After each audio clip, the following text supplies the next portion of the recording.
Estamos con Andrés Díaz, cuxa intervención de hoxe se titula Contar cantando, o romanceiro entre as orixes e o século XVI.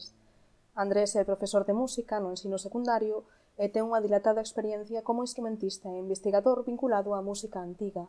Leva 15 anos sendo director do grupo 1500 e ten colaborado con outros moitos, como por exemplo Martín Kodax ou Resonet. Andrés, o título da túa intervención realmente intenta abranguer bastante, non?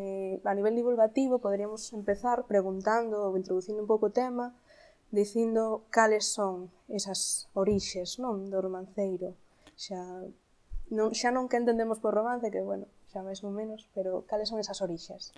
Bueno, as orixes parece que andan aí a finales, principios do século XV, os primeiros romances que se coñecen escritos, probablemente xurdiron un pouquiño antes, son como unha especie de escisión, unha separación dos grandes poemas épico-líricos do medievais, non? A canción de Roland, os grandes poemas da materia de Francia, e moitos o romance do Cid, por exemplo, tamén, non? Que eran moi longos. Entonces, digamos que se fai unha especie, unha versión, eran como unhas superproduccións poéticas medievais, pois se fai unhas versións pois máis curtas que normalmente recollen pois ou determinadas escenas ou determinados episodios que están incluídos dentro deses grandes poemas. Ese, digamos, unha primeira orixe. Por outro bando, o romance non é máis que do mesmo xeito que eran eses poemas, ou podemos trazar, non? É unha maneira de contar de xeito versificado, o cal axuda a moitas cousas, dende logo desde o punto de vista artístico, da beleza en si mesma, pero tamén memorístico. Axuda moito a contar un gran relato se está en maneira de verso, en forma de verso, non? Ou se diríamos desde os nosos coñecementos da neurociencia que poñemos a traballar dúas partes do cerebro, non? Entón se reforza, porque a memoria está distribuída por todo o cerebro, e se reforzan esas dúas partes e axudan a memorizar e a artellar ese gran relato, non? Entón os romances beben un pouco dai e aparecen, pois eso, a finais do XIV, principios do XV. De feito, unha das súas utilidades tamén é que se transforman de algún xeito para dar cabida a certos problemas, non? Que hai que aos que hai que darlle voz na sociedade que se está cantando nese momento e permanecen de algún xeito por iso, non? Por exemplo, o romance do Príncipe Don Juan pois alude a eses problemas de que pasa, que acontece cando alguén morre e hai que herdar ou o de Gerineldo ou do Conde Alarcos, é dicir, son romances que serven para, de certa forma, para as sociedades que os cantan nese momento, non? Tamén. Si, o romance tivo tanto éxito que, bueno, aparte dos romances que chamamos de invención, están os romances, aparecen rapidamente os romances tamén de tipo histórico, non? Xa desde nas súas orixes, e logo van introducíndose máis temas dentro dai, non? Dentro desos. E un dos, digamos, dos cancioneiros dos que máis relevancia teñen e do que ti máis coñeces tamén é o cancioneiro de Palacio, non? De finais do XV, se non me equivoco. Sí, finais do XV, comezos do XVI. É un documento excepcional da música europea, xa non... Porque un cancioneiro, cando normalmente a xente entende por cancioneiro por un conxunto de... Bueno, aquí en Galicia tamén, non? Pero máis ben os cancioneiros poéticos, onde estaban recollidos poesía, pero o cancioneiro musical de Palacio ten música tamén, non? Ten unha colección de 400 e pico pezas, eran máis en orixe, algunhas están perdidas, e dentro dese documento básico para o coñecemento da música, sobre todo profana, europea, en particular da península, pois dentro dese maravilloso conxunto de pezas, pois hai cerca de 44 romances, o sea, un 10% da produción aí contida son romances.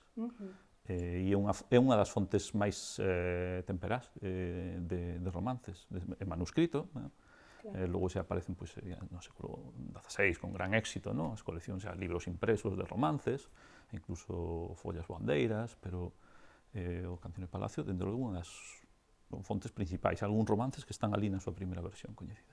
Digamos que tamén no Cancioneiro de Palacio pode verse como algúns romances que se consideran tradicionais, ou mellor, transmitidos a través da oralidade, se puideron reconstruir ou se puideron mesturar con elementos máis cultos, non?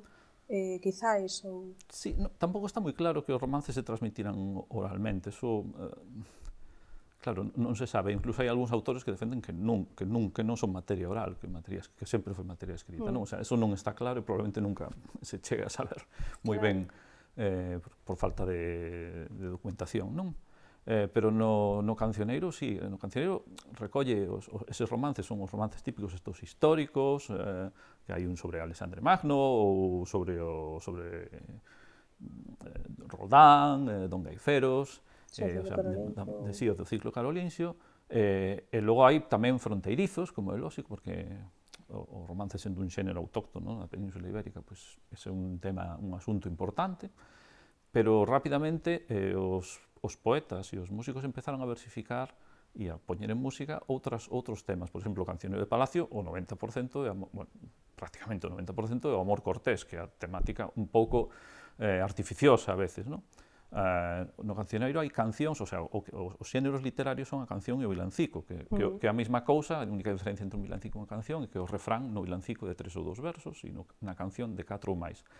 Son xéneros un pouco pechados, porque unha vez que ti soltas o refrán ao principio do poema, estás de certa maneira ligado a él. Cando ti voltas, tes que voltar sobre o asunto dese refrán. Ese refrán te ata un pouco, digamos, temáticamente na túa posibilidade de desenvolver o poema, o cal, desde o punto de vista da condensación poética, pois pode ter o seu interese, pero cando ti queres irte un pouco, non digamos, polas ramas ou trazar outros camiños, pois o romance era unha forma que lles pareceu fenomenal para facelo, non? E expresarse de outra maneira. Entonces, rapidamente, hai varios romances de Juan de la Encina que usan esa forma, que usan a temática do amor cortés, que é absolutamente novedoso.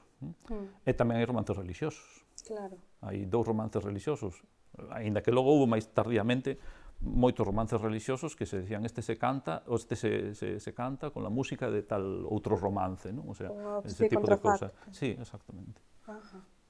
Pois moitísimas grazas, Andrés, por toda esta información, por todos estes elementos que nos revelaches, e agardamos poder seguir aprendendo moito máis sobre os romances. Eu encantado, cando queirades por aquí volto.